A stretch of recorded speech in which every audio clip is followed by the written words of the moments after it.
When I was like 18 years old, I was working at Lowe's as a cashier. And at that job, I was dealing with some sexual harassment from this coworker. He was making me really uncomfortable. I swear to God, like I saw him like taking pictures of me literally right in front of my face, you know what I mean? He was making me very, very uncomfortable, just like staring, being very creepy. And so, I told my boss, right? And I was like, "Hey, I think I even started crying because I was like so uncomfortable, dude, right?"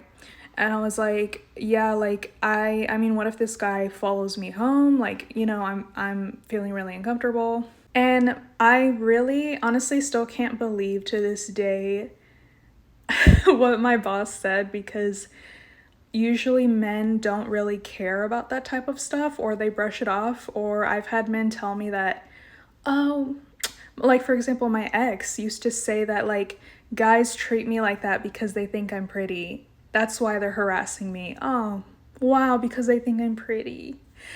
My boss was so understanding about it. It was actually still shocks me to this day because he is black, and he told me, he was like, you know, I've dealt with a lot of racism, and it's really easy to get used to that and to be like, oh, this is just the way it is. I don't know, I'm just gonna deal with it. Like, this is just how people are. And he said to not get used to it and to always speak up and always try to do something about it, because that's not normal and you shouldn't have to get used to that type of treatment. And I was like, I think I was kind of like, oh, well, I told him like my concerns. I was like, what if, he tries to attack me or something? Do you know what I mean?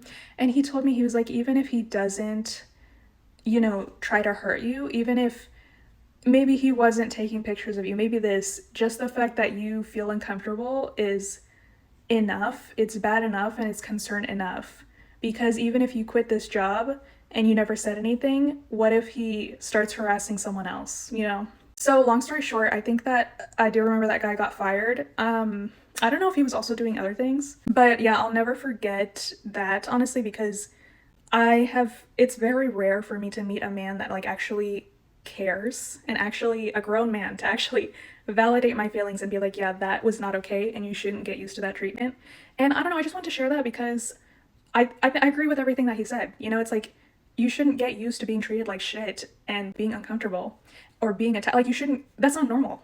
Like, you should always speak up for yourself and try to get justice for yourself, because that's not normal. It doesn't matter how many people do it or act that way, or how many people are racist, how many people are sexist. It doesn't make it okay. And it doesn't mean you should have to